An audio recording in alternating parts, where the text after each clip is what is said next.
ஆண்டவருடைய ஆவி என்மேல் உள்ளது, ஏனெனில் அவர் எனக்கு அருள் பொழிவு செய்துள்ளார். ஏழைகளுக்கு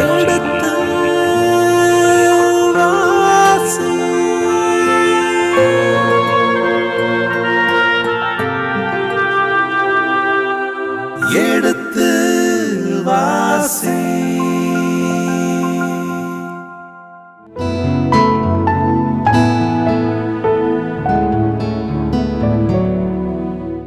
இனி இதயங்களே எடுத்து வாசி நிகழ்ச்சியில் சாமுவேலின் முதல் புத்தகத்துடனான விவிலிய விளக்கங்களுக்கு செவிமடுத்துக் கொண்டிருக்கின்றோம்.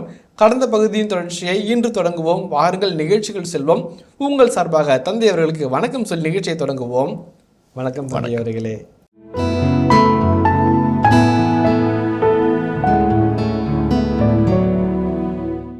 தாவீதை பல மனிதர்கள் உற்று பார்த்தார்கள், பாடம் கற்றார்கள். மெராபு பார்த்தார், முதல் மனைவி. இரண்டாவது மீகால் பார்த்தார், யோனத்தான் பார்த்தார், சாமுவேல் அவரை பார்த்தார். அதே போலவே அகிமெலேக் என்கின்ற இறை மனிதரும் அவரை பார்த்தார். ஆனால் சவுல் பார்க்கிற பார்வை மிகவும் முற்றிலும் மாறுபட்ட பார்வை. அவன் சூழ்ச்சி மிகுந்தவன், அவன் தந்திரக்காரன், நம்மை ஏமாற்றுகிறவன், எனக்கு எதிராக கிளர்ச்சி செய்கிறவன், என் மகனை எனக்கு எதிராக தூண்டி விடுகிறவன் என்றெல்லாம் பல்வேறு விதமான எதிர்மறை எண்ணங்களை மக்கள் மத்தியில் விதைக்கிறார். என்னால் எதிர்மறை எண்ணங்கள் அவருக்குள்ளாக இருந்தது. மற்ற அனைவரும் தாவீதை ஒரு மாதிரி பார்த்தாலும் இவர் பார்க்குற விதம் மாறுபட்ட பார்வையாக இருக்கிறது. அதனால் எவ்வளவு எண்ணடங்கா துன்பங்கள் தாவீதுக்கு இவருக்கு என்பதை நாம் பார்க்கிறோம். அதை பார்க்குறாரு. இந்த பைபிளில் எங்கேயுமே தாவீது சூழ்ச்சி மிகுந்தவன் என்று சொல்லப்படவே இல்லை. ஆனால் அது சவுல் சொல்லுகிறார். அப்படி என்றால் அவர் மனதிற்குள்ளாக நஞ்சு கலந்திருக்கிறது. அவருடைய மனதிற்குள்ளாக அவரை பற்றிய முன்சார்பு என்ன இருக்கிறது, அவரை பற்றிய தவறான புரிதல் இருக்கிறது என்பதை நாம் தெளிவாக புரிந்து கொள்கிறோம் அப்படின்னு சொல்றாங்க. ஆக அவன் ஒளிந்திருக்கும் எல்லா இடங்களும் நீங்க பாருங்க, பார்த்து என்று சொல்லுங்க. நான் போய் அப்போது நான் உங்களோடு வருவேன். அவன் நாட்டில் இருந்தால், ரொம்ப அழகாக சொல்ல, நான் உங்களோடு வருவேன். இது புதிய ஏற்பாடு ஒரு காட்சியை குறிச்சு காட்டுதே. சொல்லுங்க பார்க்கலாம். 3 ஞானியர்கள். ஏரோது சொல்லுகிறான், நீங்க நயவஞ்சமான யோது சொல்ல, நீங்க போய் யூதாவின் அரசனாகிய மெசியா பிறந்திருக்கிற எங்கே என்று பாருங்கள், அவரை வணங்கி ஆராய்ச்சி வந்து என்ன சொல்லுங்க, நானும் சென்று அவரை ஆராதிப்பேன்னு சொல்றான். ஆராதிக்க போவான் இல்லை, வேற இருக்கு போவான். அந்த நயவஞ்சக எண்ணம். அதே ஒரு காட்சி இந்த இடத்துல பார்க்குறோம். நீங்கள் போங்க, இன்னும் அவன் எங்கே இருக்கிறான், எக்ஸாக்டாக எங்கே இருக்கிறான், எந்த இடத்துல உட்காடுறான், எங்கே போகிறான், எங்கே பதுங்குறான், எங்கே தூங்குறான்னு கேட்டு சொல்லுங்கள், நான் வருவேன் சொல்லிட்டு சொல்கிறான். ஒரு அளவுக்கு சொல்கிறான். இவன் வந்து எங்கே இருக்கிறான் எதுக்கும் கண்டுபிடிக்காம இத்தனை தோத்தவன் சொல்கிறான். பல்லாயிரக்கணக்கான யூத மக்கள் இருந்தாலும் அவனை தேடி கண்டுபிடிச்சி ஒரு வீர வசனம், சவடால் வாய் சவடால், அதான் அந்த வார்த்தை கடைசி வசனம் சொல்லுது. 10,000 யூத மக்கள் வாழும் பகுதியிலும் அவனை தேடி கண்டுபிடிச்சிடுவேன். ரொம்ப அழகான ஒரு ஜோக்கு ஆசிரியர். அவன் எங்க போறான், எங்க வரான், எங்க படுக்கிறான், எங்க தூங்குறான்னு நீங்க உன்னிப்பா பாருங்க. அவன் சூழ்ச்சி இங்க இருப்பான், அங்க இருப்பான், அங்க இருப்பான், அங்க ஓடிடுவான். அதெல்லாம் பார்த்துட்டு சொல்லுங்க, நான் வந்து 1000 பேர் தான் அவனை அழகா தூக்கிடுவேன். ரே இதெல்லாம் அவன் சொல்லி முடிச்சுட்டான். எல்லாருக்கும் நாம் சாட்சி வெற்று வார்த்தையின் மனிதர்கள், பீப்புள் ஆஃப் வெயின் வேர்ட்ஸ். அதான் சொல்ல, 10,000 யூதர்கள் வாழ்ந்தாலும் அவனை தேடி கண்டுபிடிச்சிடுவேன். நீங்க தேடி கண்டுபிடிக்கணும்னு சொன்னதான், இப்போ சொன்னா நான் கண்டுபிடிச்சேன்னு சொல்றாரு. அப்ப எல்லாத்தையும் அவங்க செஞ்சிருவாங்க, இவர் போய் பிடிச்சிட்டு நான் பிடிச்சிட்டேன்னு சொல்லுவாரு. அதான் ஒரு அழகான ஒரு காட்சி இடத்தில் வைக்கிறாரு. சவுலை பற்றிய ஒரு எதிர்மறை எண்ணத்தை நம் மனதிற்குள்ளாக கொஞ்சம் கொஞ்சமாக நாம் வளர்ந்து வருகிறதை நாம் கண்டுகொள்கிறோம். அது நிறையவே வளர்ந்துச்சு சாமி, வளர்ந்துருச்சு. ஆசிரியர் அந்த இதை வந்து ஜெயிச்சுட்டார் தான் நான் சொல்ல முடியும். ஏன்னா 21 வாசிக்கிறேன். நீங்கள் என் மீது இரக்கம் காட்டியதால் ஆண்டவர் ஆசியை பெறுவீர்களாக சொல்றப்பவே நானே என் மனசுக்குள்ள அட பாவின்னு நினைச்சுக்கிட்டேன். இவன் போய் கடவுள் ஆசை கொடுக்குறானே, இவன் கடவுள் வந்து வேணான்னு சொல்லி தூக்கி போயிட்டு இருக்கிறவன் சொல்லிட்டு இப்படியாக அந்த சவுலை ஒரு எதிர்ப்புக்கு ஆசிரியர் கூட இருந்து கேட்டு இருக்கிற என்னையே எடுக்கிட்டாருன்னா ஜெயிச்சிட்டாருன்னு அர்த்தம். ஆசிரியர் நம்மோடு உறவாடுகிறார், நம்மோடு உரையாடுகிறார், நம் உள்மனத்தின் எண்ணங்களை கட்டமைப்புகளை அவர் அமைச்சு வச்சு தாவீதுக்கு இடம் ஏற்பாடு செய்கிறார் என்பதை நம்ம மனதில் புரிந்து கொள்வோம். இந்த 23 அதிகாரத்தில் ஒரு காமெடி 23வது வசனம் நல்ல வாய் விட்டு சிரிக்கிற அளவுக்கு இருந்துச்சு. இதில் இன்னொரு சிறப்பு என்னன்னா, சவுல் தேடுறான் கிடைக்கல. யோனத்தான் ஜஸ்ட் லைக் தட் சும்மா போய் பார்த்துட்டு நண்பா நல்லா இருக்கிறேன் நலம் விசாரிச்சுட்டு வராரு, திடப்படுத்திட்டு வராரு. இப்படியாக அவருக்கு வாய்ப்பு கிடைக்குது, இவருக்கு வாய்ப்பு கிடைக்கவே மாட்டேங்குது. இப்படியாக சவுல் சுத்திட்டு இருக்காரு. ஆசிரியர் ஏற்கனவே வென்றுட்டாரு. ஏன்னா சவுலை பற்றி ஒரு தேவையில்லாத ஒரு நபர் என்கின்ற ஒரு எண்ணத்தை வாசிக்கிறவங்க மத்தியில உருவாக்கிட்டாரு. உண்மையும் கூட நல்லா இருந்தது. அந்த ஆசிரியருடைய அந்த எண்ணம் நம்ம மத்தியில் நம்மளோட ஆசிரியர் பயணிக்கிறாரு, ஆசிரியர் நாமளும் பயணிக்கிறாங்கிறத நல்ல ஒரு கட்டமைப்பு கொண்டு வந்துட்டு இருக்குது சாமி. இதுக்கு அடுத்து இந்த இடத்துல 1000 பேர் மத்தியில் இன்னும் கண்டே பிடிக்கல, 1000 பேர் மத்தியில் நம்ம தூக்கிட்டு வந்துடுறேன்னு சொல்லி சொல்லிட்டு இருக்கிறாரு. உண்மையிலே அவருக்கு கிடைச்சாங்களா கிடைக்கலையா, கடவுள் எப்படி காப்பாத்தினாரு அப்படிங்கிறது சில கேள்விகள் சாமி. இந்த பகுதி 23ஆம் அதிகாரம் 14 21 ஒரு பகுதியாக நம்ம எடுத்துட்டோம், ஒரு யூனிட்டை எடுத்துட்டோம்னாக்க 14ஆம் வசனத்தை வாசிங்களேன். தாவீது பாலைநிலத்தில் பாதுகாப்பான இடத்தில் தங்கியிருந்தார்.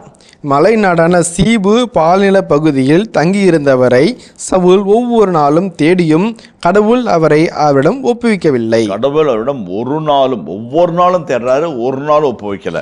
இப்ப 23ஆம் வசனத்தை வாசிப்போமே. ஆதலால் அவன் ஒளிந்து கொண்டிருக்கும் எல்லா மறைவிடங்களையும் குறித்து கொண்டு உறுதியான தகவல்களுடன் என்னிடம் திரும்பி வாருங்கள், அப்பொழுது நான் உங்களோடு செல்வேன். அவன் நாட்டில் இருந்தால் 10,000 யூத மக்கள் வாழும் பகுதியிலும் அவரை தேடி கண்டுபிடித்து விடுவேன் என்றார். இப்போ வந்து 24, 25 பகுதிகளில் இப்போ நீங்கள் சொன்னது ரொம்ப அழகாக சொன்னீங்க. 23 வசனங்கள் வரைக்கும் இந்த சீபு மலைப்பகுதியில் வந்து தாவீது தங்கியிருக்கிறதையும் சவுல் அவரை தேடி போகிறதையும் நீங்கள் அவரை வந்து அங்கலமாக ஆராய்ச்சி பண்ணி எங்கே தங்குறாரு, எங்கே படுக்கிறாரு, எங்கே தூங்குறாரு, எங்கே போகிறாரு, எங்கே வரன்னு பார்த்துன்னு சொல்லுங்கள். நான் 1000 பேர் இருந்தாலும் அது பைபிள் சொல்லுது 10,000 பேர் இருந்தாலும் அவரை தட்டி தூக்கிடுவேங்கிறாரு. லே அவன் நேராக கைக்கு அடுத்த ஆட்சியில் வரப்போகிறான், அடுத்த அதிகாரத்தில் ஒத்தையாக பார்க்க போகிறாங்க, அப்பயும் ஒன்றும் பண்ண முடியாது என்று சொல்லி இருக்கிற அழகான ஒரு காட்சியை நாம் கொண்டாக ஆசை படம் பிடித்து கேட்குறேன். 10,000 பேர் இருந்தாலும் அவரை தேடி கண்டுபிடிச்சிடுவேன் அப்படின்னு சொல்கிற ஆடல் வந்து வாய்ஸ் அவடாலாம் தெரியுது, வந்து மக்களுக்கு எளிதாக புரியுது. ஒரு விபிலியை நையாண்டி அந்த ஆசிரியர் நேரத்தில் வைக்கிறாரு. இப்போ நம்ம 24 முதல் 29 வார்த்தைகளை பார்த்து அந்த பகுதியை நம்ம முடிக்க போகிறோம். இந்த இடத்துல சவுல் ஒரு பக்கம், தாவீது ஒரு பக்கம், எதிரும் புதிருமா இருக்கிறாங்க. அது என்ன ஆச்சு, எப்படி ஆச்சு செய்தியோடு அந்த பகுதி வருகிறது. அந்த பகுதியை நம்ம வாசிப்போம். 24ஆம் வசனம். அவர்கள் சவுலுக்கு முன்னரே சீபுவுக்கு புறப்பட்டு சென்றனர். பின்பு தாவீதும் அவர்தம் ஆள்களும் எசிமோனுக்கு தெற்கே அராபாவிலுள்ள மாவோன் பாலைநிலத்தில் இருந்தனர். சவுலும் அவர் ஆள்களும் அவரை தேடி சென்றனர். தாவீது இதை அறிந்து மாவோன் பாலைநிலத்தில் உள்ள பாறைகளுக்கு சென்றார். சவுல் இப்ப மியூச்சுவல் கம்யூனிகேஷன் ரொம்ப அழகா நம்ம இன்னொரு பகுதியில் நம்ம பார்த்தோம். தாவீது, யோனத்தான் மற்றும் சவுலுக்கு மக்கள் மத்தியில செய்திகள் சொல்லப்படுகிறது. 20, 35, 39 வாசிங்களேன். 20, 35 39 வரைக்கும். அடுத்த நாள் காலை யோனத்தான் தாவீதை சந்திக்குமாறு ஒரு பையனை தம்முடன் அழைத்து கொண்டு வயல்வெளிக்கு சென்றார். அவர் அப்பையனிடம், நீ ஓடி நான் நெய்கிற அம்புகளை எடுத்து வா என்றார். அப்பையன் ஓடும்போது அவனுக்கு அப்பால் ஓர் அம்பை எய்தார். யோனத்தான் எய்த அம்பு கிடந்த இடத்திற்கு அப்பையன் சென்ற பொழுது யோனத்தான் அவனை கூப்பிட்டு, உனக்கு அப்பால் அல்லவா அம்பு கிடைக்கிறது என்றார். அந்த கோடு லாங்குவேஜ், உனக்கு அப்பால் கிடைக்குதுன்னா எங்கள் அப்பா உன் மேலே கோமாக்கிறார், ஓடிரு, அப்பால ஓடிரு என்ன செய்தி. அதுதான் தாவீதுக்கு செய்தி சொல்ல ஆட்கள் இருந்தார்கள், அதே போல சவுலுக்கு செய்தி சொல்ல ஆட்கள் இருந்தார்கள். 19ஆம் வசனத்தை வாசிப்போமே. பின்பு சீபியர் கியபாவில் இருந்த சவுலிடம் சென்று, தாவீது எங்கள் பகுதியில் எசிமோனுக்கு தெற்கே உள்ள அக்கில்லா என்ற மலை நாட்டில் ஓர்சாவின் பாதுகாப்பான இடத்தில் ஒளிந்து கொண்டிருக்கிறான் அல்லவா. ஓகே, 22:9 வாசிங்களேன். அப்பொழுது சவுலின் பணியாளருடன் நின்ற ஏதோமியனாகிய தோயேகு நோபில் உள்ள அகிதூபின் மகன் அபிமெலக்கிடம், ஈசாயின் மகன் தாவீது வருவதை நான் கண்டேன். ஆக தாவீதுக்கு செய்தி சொல்ல ஒரு சிலர் இருந்தாங்க, சவுலுக்கு செய்தி சொல்ல ஒரு இருந்தாங்க. ரெண்டு பக்கத்துல 2 பேரும் செய்தி வைக்கிறாங்க. இந்த பகுதி ரொம்ப அழகான செய்தி. அந்த சீபுக்கு புறப்பட்டு போறாங்க. சவுல் அவங்களை பின்தொடர்ந்து வராரு. அப்போ தாவீது சவுல் நம்மை தேடி வருகிறார் என்பதை கேள்விப்பட்டு எசிமோனுக்கு தெற்கு அரபாவில் உள்ள பாவோன் என்கின்ற அந்த மலைப்பகுதிக்குள்ளே போகிறாரு. பாறை இடுக்களுக்குள்ளே அவர் ஒளிஞ்சுக்கிறாரு. அந்த பகுதி கடந்து போகிறாரு. இதே செய்தி சவுலுக்கும் சொல்லப்படுகிறது. தாவீது அரபா பகுதியை சார்ந்த மாவோன் பாறை இடுக்குள்ள அவர் ஒளிஞ்சிருக்கிறாரு. அந்த பக்கம் பதுங்கிறாரு. அவர் இந்த பக்கமாக வந்து பதுங்கிட்டு இருக்கிறாரு, இவர் இந்த பக்கம் மலை ஏறுறாரு. அதான் காட்சி, அழகான ஒரு காட்சி. ஆசிரியர் கண்பாக இருக்கிறார். ஒரு மலை பாறை இடுக்கு, இந்த பகுதி பாருங்க, இந்த பகுதியில் இவர் பண்ண, அந்த பகுதியில் இது எதிரும் பதிலுமா இருக்காங்க. அவர் அப்படி வந்தாலும் சரி, இவர் இப்படி வந்தாலும் சரி, ஒருத்தர் பார்ப்பாங்க. ஒருத்தர் ரத்த சேதம், ஒருத்தர் உயிர் பலி, ஒருத்தர் நெருக்கு நேரம் போதுக்கிற ஒரு ஆபத்தான ஒரு காலகட்டம். இது எப்படின்னாக்க கிளைமேக்ஸில் ஆசிரியர் வந்து அப்படி அழகாக கேமராவை ஹீரோயினுடைய வில்லமனுடைய அப்படியே காமிச்சிட்டு என்ன ஆக போகுது நம்மளை தடுக்கி வைக்கிறாரு. அப்போ ஒரு காட்சியை வாசிப்போமே, 26 வாசிப்போமே. சவுல் மலையின் ஒரு பக்கத்தில் செல்ல தாவீதும் அவர்தம் ஆள்களும் அதே மலையின் மறுபக்கத்தில் நடந்தனர். சவுலிடமிருந்து தப்பித்துக் கொள்ள தாவீது விரைந்து சென்றபோது சவுலும் அவர்தம் ஆள்களும் தாவீதையும் அவர்தம் ஆள்களையும் பிடிப்பதற்கு வளைத்து கொண்டனர். பாருங்க, இப்ப அவர் அந்த பக்கம் போறாரு, இவர் இந்த பக்கம் போறாரு, இவர் அவரை பார்க்கிறாரு, அவர் இவரை பார்க்கிறாரு. அவர் 300 400 500 600 பேர் தான், இவர்கிட்ட பெரும்பாடம் இருக்குது. அவங்க அப்படியே சுத்தி வளைக்கிறாங்க. ஓ என்ன ஆகும் இப்ப அப்படிங்கள. ஆண்டவர் ஒவ்வொரு நாளும் கடவுள் தாவீதை சவுலின் கைக்கு ஒப்படைக்கவில்லை. ஒவ்வொரு நாளும் தேடுறாரு. ஒரு நாளும் அவர் கடவுளுடைய கரத்திலிருந்து பறித்து கொள்ள முடியாது, இயலாதவாறு கடவுள் தாவீதை காத்து கொண்டார்னு வாசிச்சோம். இப்ப தாவீது அங்க மலைக்கு அந்த பக்கிறாரு, இவர் சவுல் கேட்கிறாரு, சுத்தி படம் வளைச்சு நிக்குது. அடுத்து என்ன ஆகும்? முடிஞ்சது கதை. சிங்கம் வழியில சிக்கிக்கிச்சு என்ன நம்ம நினைக்கிறோம். அடுத்த வருஷத்தை வாசிங்களேன். அவ்வேளையில் ஒரு தூதன் சவுலிடம் வந்து, விரைந்து வாரும், பெலிஸ்தியர் நாட்டின் மேல் படையெடுத்து வந்திருக்கிறார்கள் என்றான். அதனால் சவுல் தாவீதை தொடர்வதை கைவிட்டு பெலிஸ்தியரை எதிர்க்க திரும்பிச் சென்றார். ரொம்ப அழகான காட்சி பாருங்க. உங்களுக்கு உதவுறது கத்தி இருக்கலாம், உங்களுக்கு உதவுறது பணம் இருக்கலாம், உங்களுக்கு உதவுறதுக்கு ஆள் இருக்கலாம், உங்களுக்கு உதவுறதுக்கு பின்புலம் இருக்கலாம். எதுவுமே இல்லைன்னா ஆண்டவர் இருப்பார் இல்லைங்களா? இப்ப தாவீதை தப்புவிக்க யோனத்தான் இருந்தார், தாவீதை தப்புவிக்க அகிமெலேக் இருந்தார், தாவீதை தப்புவிக்க சாம்பல் இருந்தார், தாவீதை தப்புவிக்க கெய்லா நகரத்து மக்கள் இருந்தாங்க. இப்ப தாவீதை தப்புவிக்க யாருமே இல்லை. இப்ப என்ன பண்ணுவாரு என்று யோசிக்கும் போது ஆண்டவருடைய தூதர் அந்த இடத்துல சவுல்கிட்ட சொல்றார். ஒரு செய்தி சொல்றார், ஐயா இந்த பையனை துரத்தி இருக்கிறீங்க, அங்க நாட்டையே கொளுத்துறானுங்க, பிலிஸ்தீர் தாக்குறாங்க, வாங்க இதெல்லாம் முக்கியம் கிடையாது, அதை பாருங்க, இவனை அடிச்சாக்க நீங்க மட்டும் நல்லா இருப்பீங்க, அவன் அடிக்கலனாக்க நாட்டையே கொளுத்திடுவான், நாடே உங்க பதவியே போகுது, வாங்க. அவன் அந்த இடத்துல விட்டு ஐயோ அது முக்கியமான வேண்டாம் விட்டுட்டு அங்க போவான்ட்டு போறார். காட்சி அப்படியே மாறுகிறது. ஒற்றை வசனத்துல அப்படியே ஒரு காட்சி மாறுது. தனித்து விடப்பட்ட தாவீது சொற்ப போர்களோடு சூழ்ந்திருக்கும் சமயத்தில் பெரும்படையோடு சுற்றி வளைத்து கொண்ட சவுல் பொறியில் வசமாய் தாவீது மாட்டிக்கொண்டார் என்று நினைத்து அவர் மீது கை ஓங்கும் போது செய்தி வருகிறது, விரைந்து வாரும், கம் பாஸ். நீங்க ஒரு நிமிஷம் தாமதிச்சீங்கன்னா உங்க அரியாசனத்துக்கு ஆபத்து, உங்களுடைய உயிருக்கு ஆபத்து. உங்களை ஊருக்குள்ளே நுழைய விடாத அளவுக்கு நாட்டை வளைச்சிருக்கிறாங்க பிலிஸ்தீர்கள், உடனே இறங்கிவாங்க. இது ஓங்கிய கையை மடித்து கொண்டு அவன் புறப்பட்டு வந்தவுடைய திரும்பி போகிறான். இது யாரால் நடந்தது? ஆண்டுடைய கைகள். திருப்பாடல் 54 எடுங்களேன். திருப்பாடல் 54 எடுங்களேன். கடவுளே, என் விண்ணப்பத்தை கேட்டருளும், என் வாயின் சொற்களுக்கு செவி கொடுத்தருளும். ஏனெனில் செருக்குற்றோர் எனக்கு எதிராக எழுந்துள்ளனர், கொடியவன் என் உயிரை பறிக்க பார்க்கின்றான். அவர்கள் கடவுளை அறவே நினைப்பதில்லை. இதோ கடவுள் எனக்கு துணைவராய் இருக்கின்றார். என் தலைவர் என் வாழ்வுக்கு ஆதரவாய் உள்ளோருடன் இருக்கின்றார். என் எதிரிகள் எனக்கு செய்ய விருப்பம் தீமையை அவர்கள் மேலேயே அவர் திருப்பி விடுவராக.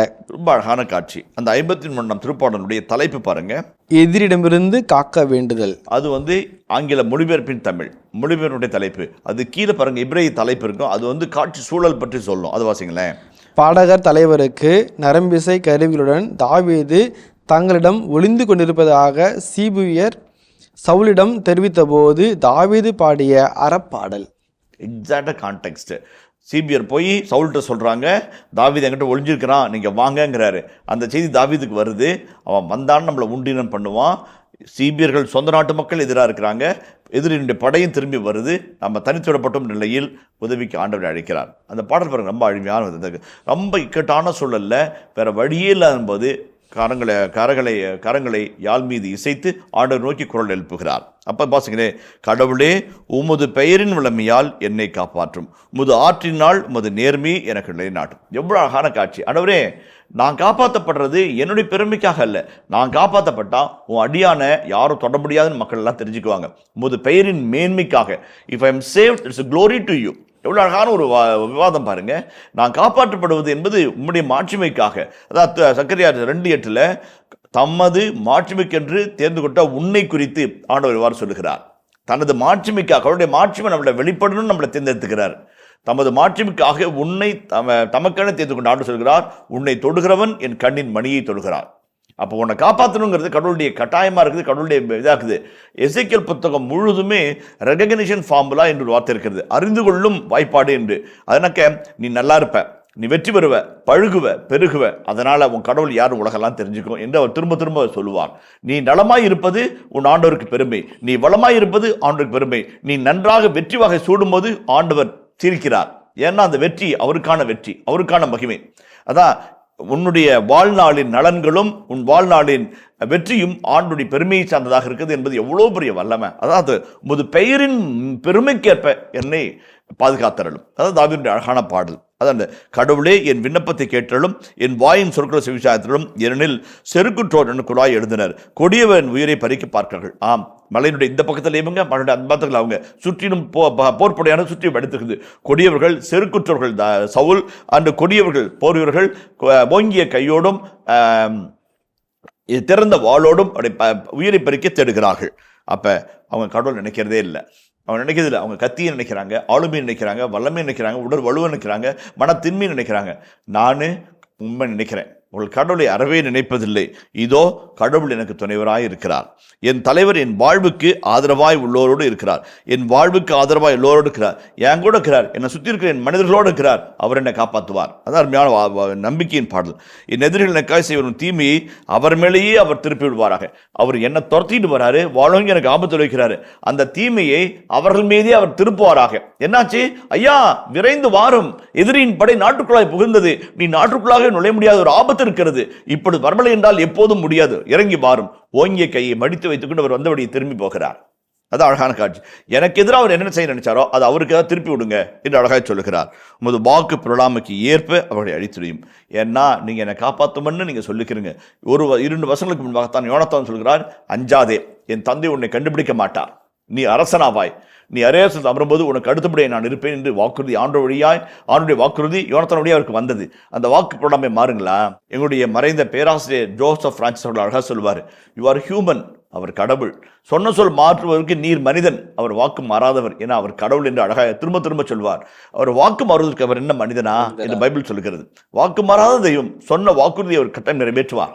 அதே போல நீங்க வாக்கு மாறாதவர், எனக்கு தப்புவீங்க, நீங்க தப்புச்சிங்க அப்படின்னாக்க நீங்க சொன்ன சொல் தவறாது என்று உலகம் அறிந்து கொள்ளும். அதான் தாவீது அழகான ஒரு பாடலாக பாடுகிறார். தன்னார்வத்தோடு உமக்கு பழி செலுத்துவேன், ஆண்டவரே உமது பெயருக்கு நன்றி செலுத்துவேன், இதுவே நன்று. ஏனெனில் அவர் என்னை எல்லா இடுக்கண்களிலும் விடுவித்தார், என் எதிரிகளின் வீழ்ச்சியை நான் கண்ணார கண்டுள்ளேன்.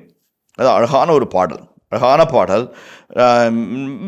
அந்த கான்டெக்ஸ்டுக்கு ஏற்ப அவர் எழுதிய அறப்பாடலை பற்றி நம்ம திருப்பாடல் 54 பார்க்குறோம்.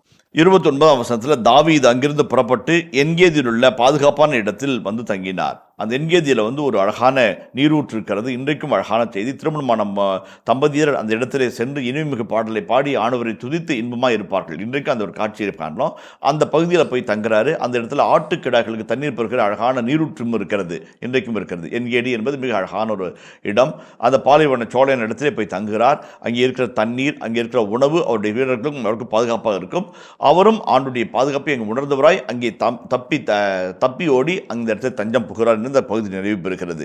ஆனால் பாருங்க, இந்த 28ஆம் வசனம் ரொம்ப அழகான ஒரு ட்விஸ்ட், ஆன்டி கிளைமேக்ஸ். கேமரா அப்படியே க்ளோஸ் அப்ல போகுது. இவனுடைய கத்தி ஓங்குது. அங்கே பரிதமாக நிராயுதபாணியாக இருக்கிற தாவீது, அவரை சுற்றி வளைக்கிற சவுலின் படைவர்கள் அப்படியே கேமரா க்ளோஸ் அப்ல இருக்குல்ல அப்படியே ஃப்ரீஸ் பண்ணுறாங்க. ஃப்ரீஸ் பண்ணி செய்தி வருது, நீ ஒன்றும் பண்ணாத, அங்கே உனக்கு ஆபத்து வச்சுக்கிறான், நீ அங்கே போய் பாரு. அவன் விட்டு கிளம்பி ஓடுறாரு. அவன் நின்ற வண்ணம் உயிர் படைத்தவனாக இருக்கிறான். ஆண்டுக்கு நான் நன்றி செலுத்துவேன், தன்னார்வ பள்ளிகளை கொண்டு நான் ஆண்டுக்கு பொருத்துவேன், ஏன் அவர் என்னை பாதுகாத்தார், எல்லா விதமான இக்கட்டுகளிலிருந்தும் என்னை அழைத்தார்னு. திருப்பாடல் 34:17 வாசிங்களேன். திருப்பாடல் 34:17. திருப்பாடல் 34:17 ரொம்ப அழகான ஒரு திருப்பாடல். அது எத்தனை முறை எவ்வளோ வேணாலும் சொல்லலாம், அவ்வளோ இருக்கிற செய்தி அடங்கிய திருப்பாடல் 34. அதை வாசிப்போமே. நீதிமான்கள் மன்றாடும் போது ஆண்டவர் செவி சாய்க்கின்றார், அவர்களை அனைத்து இடுக்கண்களினின்றும் விடுவிக்கின்றார். 18. உடைந்த உள்ளத்தாருக்கு அருகில் ஆண்டவர் இருக்கின்றார், நைந்த நெஞ்சத்தாரை அவர் காப்பாற்றுகின்றார். அந்த 17, 18, 19 மூணுமே இறைவனின் அடியாருக்கு, இறைவனை அள்ளும் பகலும் கூவழைக்கிற ஆண்டுடைய பக்தர்களுக்கு, உள்ளம் நைந்தோருக்கு, உடைந்த உள்ளத்தாருக்கு ஆண்டு எவ்வளவு பாதுகாப்பை தருகிறார், எவ்வளவு அருகில் இருக்கிறார், எவ்வளவு வல்லமையாக இறங்கி செயலாற்றுவதை அழுத்தம் திருத்தமாக சொல்கிற அற்புதமான வரிகள். 34, 17, 18, 19 பாருங்க. இன்னொரு அழகான வார்த்தை இருக்குது. நேர்மையாளருக்கு நேரிடும் தீங்குகள் பல. நிறைய தீங்கு வரும். நேர்மையாக இருந்தோம்னாக்க தீங்கு நிறைய வரும், வராலாம் சொல்ல முடியாது. ஆனால் ஆண்டவர் அவை அனைத்து நின்றும் அவர்களை விடுவிக்கிறார். எல்லா தீங்கிலிருந்து அவர் விடுவிப்பார். அப்படியே ஓங்கிய புஜத்தோடும் திறந்த வாளோடும் கூரிய கண்களோடும் கொடுமையான வெஞ்சினத்தோடும் சவுலை அங்கேயே அடக்கி திரும்ப போக வைக்கிறார். அதுதான் கடவுளுடைய வல்லமை. நம்ம மடிந்தது என்று வீழும்போது அவர் விடிந்தது என்று நம்ம எடச் செய்வார். நாம் புதைக்கப்பட்டோம் என்று குமுறும்போது நீ புதைக்கப்படவில்லை, விதைக்கப்பட்டிருக்கிறாய் என்று சொல்லி நம்ம முளைத்தல வைப்பார். அதான் கடவுளுடைய வல்லமை. அந்த ஒரு நம்பிக்கையின் பாத்திரவானா நம்ம இருந்தோம்னாக்க கடவுளுடைய பாதுகாப்பு நம்ம தொடர்ந்து வரும். திருப்பாடல் 23 எடுங்களேன். திருப்பாடல் 23 5ஆம் வசனம் வாசிங்களேன். என்னுடைய எதிரிகள் கண்முன்னே எனக்கு ஒரு விருந்தினை ஏற்பாடு செய்கின்றீர், என் தலையில் நறுமண தைலம் பூசுகின்றீர், எனது பாத்திரம் நிரம்பி வழிகின்றது. சாமி விருந்து செஞ்சா பெருசு கிடையாது, அவருக்கு என்ன பூசினா பெருசு கிடையாது, அவருக்கு பாத்திரத்தை நிரம்பி வழியும் மாதிரி திராட்சை ரசத்தை ஊத்துனா பெருசு கிடையாது.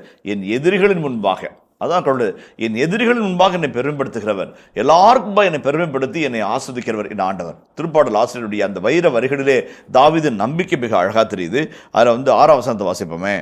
உண்மையாகவே என் வாழ்நாள் எல்லாம் உம் அருள் நலமும் பேரன்பும் என்னை புடைசூழ்ந்து வரும், நான் ஆண்டவர் நிலத்தில் நெடுநாள் வாழ்ந்திருப்பேன். ரொம்ப அழகான வார்த்தை. சவுல் இந்த பக்கம் ஒரு 100 வீரர்கள், இந்த பக்கம் ஒரு 100 வீரர்கள், பின்னாடி ஒரு 2500 வீரர்கள் புடைசூல கத்தியும் ஈட்டியும் அம்புமாய் வந்தான். தாவீது ஆண்டவர் புடைசூல வருகிறார், ஆண்டவர் புடைசூல வருகிறார். உண்மையாகவே என் வாழ்நாள் எல்லாம் உன் அருள் நலமும் பேரன்பும் என்னை புடைசூழ்ந்து வரும். அதுதான் இறை நம்பிக்கை என்பது. இது அழகான ஒரு வாழ்வியல் பாடத்தை நம்ம பார்த்துக்கிறோம். நிறைய சமயத்தில் குதிரைகளை பழக்குவது நமக்கு பெருமையாக இருக்கலாம், ஆனால் வெற்றி என்பது ஆண்டவரால் தான் வரும் என்று வேதவசம் சொல்லுகிறது போல பல சமயங்களில் நமக்கு எதை வைத்து நாம் போராடுகிறோம் என்பது மிக முக்கியம். நான் கடந்த தம்பரூரில் சொன்னேன், புலி அடிக்கிறதுக்கு ஒருத்தன் கொசுவலை தூக்கிட்டு வரான். ஏன்? அவன் மூடனாக இருக்கிறான். எதிராளுடைய பலத்தை உணராமல், தன்னிடம் இருக்கிற ஆயுதத்தினுடைய வலிமையை உணராமல், இருக்கக்கூடிய ஆயுதத்தினுடைய வலிமையை உணர முடியாமல் ஒரு தப்பு கணக்கு போடுகிறான் இல்லைங்களா? அப்ப புடைசூழ வருகிற எதிரிகளுடைய படையை ஆண்டவர் புடைசூழ இருந்து அவருடைய அருளினாலும் நலத்தினாலும் என்னை பாதுகாப்பார் என்ற நம்பிக்கையில் தாவீது இருக்கிறார். மலை போல் வந்த துயரம் பனி போல் விலகியது. சூரியனை கண்ட பனித்துளியை போல அத்தனை விலகி போனது.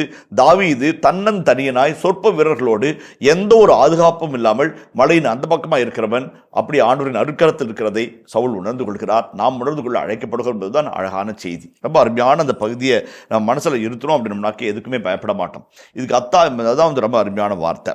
அதே வேளை பாருங்களேன், இப்போ இந்த 23ஆம் அதிகாரத்தை நம்ம நிறைவு செய்கிறோம்.